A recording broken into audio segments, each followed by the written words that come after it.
ओम नमो नारायणा।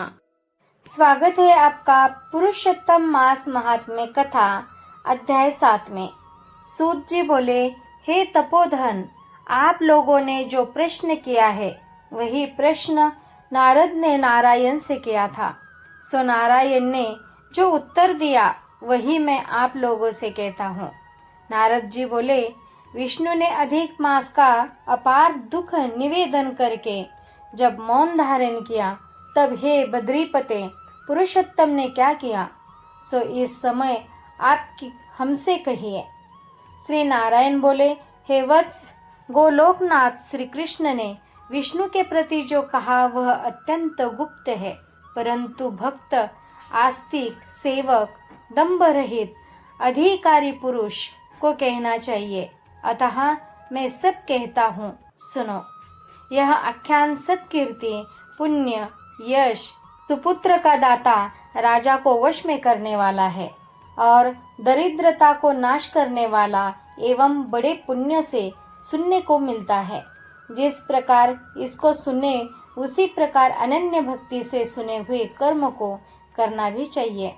श्री पुरुषोत्तम बोले, हे विष्णु, आपने बड़ा अच्छा किया जो मल मास को लेकर यहाँ आए। इससे आप लोग में कीर्ति पावेंगे। आपने जिसका उद्धार स्वीकार किया उसको हमने ही स्वीकार किया, ऐसा समझे। अतः इसको हम अपने समान सर्वोपरि करेंगे।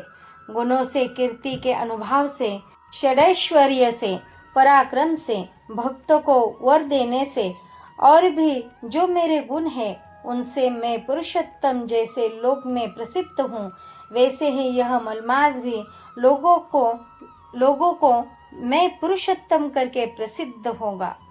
मेरे में जितने गुण हैं वे सब आज से मैंने इसे दे दिए। पुरुषोत्तम जो मेरा नाम लोक तथा वेद में प्रसिद्ध है, वह भी आपकी प्रसन्नता का अर्थ आज मैंने इसे दे दिया। हे मधुसूदन, आज से मैं इस अधिमास का स्वामी भी हुआ। इसके पुरुषोत्तम इस नाम से सब जगत पवित्र होगा। मेरी समानता पाकर यह अधिमास सब मासों का राजा होगा। यह अधिमास जगत पूज्य एवं जगत से वंदना करवाने के योग्य होगा। इसकी पूजा और व्रत जो करेंगे उनके दुख और दारिद्र्य का नाश होगा। चैत्रादि सब मास सकाम है, इसको हमने निष्काम किया है। इसको हमने अपने समान समस्त प्राणियों को मोक्ष देने वाला बनाया है। जो प्राणी सकाम अथवा निष्काम होकर अधिमास का पूजन करेगा, वह अपने सब कर्मों को भस्म कर निश्चय मुझको प्राप्त होगा। जिस परम पद प्राप्ति के लिए बड़े भाग्य वाले यति ब्रह्मचारी लोग तप करते हैं और महात्मा लोग निराहार व्रत करते हैं एवं दृढ़ व्रत लोग फल, पत्ता, वायु भक्षण कर रहते हैं और काम क्रोध रहित जितेंद्रिय रहते हैं, वे और वर्षा काल में मैदान में रहने वाले, जाड़े में शीत, गर्मी में धूप सहन करने वाले मेरे पद के लिए यत्न करते हैं। हे गरुड़ ध्वज, तब भी वे मेरे अव्ययी परम पद को नहीं प्राप्त होते हैं, परंतु पुरुषोत्तम के भक्त एक मास के ही व्रत से बिना परिश्रम जरा मृत्यु रहित उस परम पद को पालेंगे। यह अधिमास व्रत संपूर्ण साधनों में श्रेष्ठ साधन है और समस्त कामनाओं के फल की सिद्धि को देने वाला है। अतः इस पुरुषोत्तम मास का व्रत सबको करना चाहिए। हल से खेत में बोए हुए बीज जैसे करोड़ों गुना बढ़ते हैं, तैसे मेरे पुरुषोत्तम मास में किया हुआ पुण्य करोड़ों गुणों अधिक होता है। कोई चातुर्य मासादि यज्ञ करने से स्वर्ग में जाते हैं, वह भी भोगों को भोग कर पृथ्वी पर आते हैं, परंतु जो पुरुष आदर से विधि पूर्वक अधिमास का व्रत करता है, वह अपने समस्त कुल का उद्धार कर मेरे में मिल जाता है। इसमें संशय नहीं है। मुझे प्राप्त होकर प्राणी पुनः जन्म मृत्यु भय से युक्त एवं आधि व्याधि और जरा से ग्रस्त संसार में फिर नहीं आता, जहाँ जाकर फिर पतन नहीं होता, सो मेरा परम धाम है। ऐसा जो वेदों का वचन है वह सत्य है, असत्य कैसे हो सकता है। यह अधिमास और इसका स्वामी मैं हूँ और मैंने ही इसे बनाया है, और पुरुषोत्तम यह जो मेरा नाम है सो भी मैंने इसे दे दिया है। अतः इसके भक्तों की मुझे दिन रात चिंता बनी रहती है। उसके भक्तों की मनोकामनाओं को मुझे ही पूर्ण करना पड़ता है।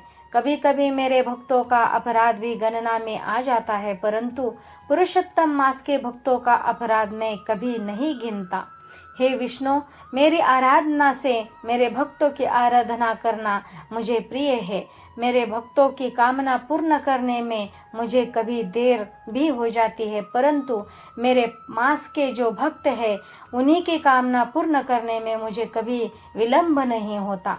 मेरे मास के जो भक्त हैं वे मेरे अत्यंत प्रिय है। जो मनुष्य इस अधिमास में जब दान नहीं करते वे महामूर्ख है, और जो पुण्य कर्म रहित प्राणी स्नान भी नहीं करते एवं देवता तीर्थ द्विजों से द्वेष करते हैं वे दुष्ट अभागी और दूसरों के भाग्य से जीवन चलने वाले होते हैं। जिस प्रकार खरगोश के सिंग कदापि नहीं होते, वैसे ही अधिमास में स्नानादि न करने वालों को स्वप्न में भी सुख प्राप्त नहीं होता है। जो मूर्ख मेरे प्रिय मलमास का निरादर करते हैं और मलमास में धर्माचरण नहीं करते वे सर्वदा नरकगामी होते हैं।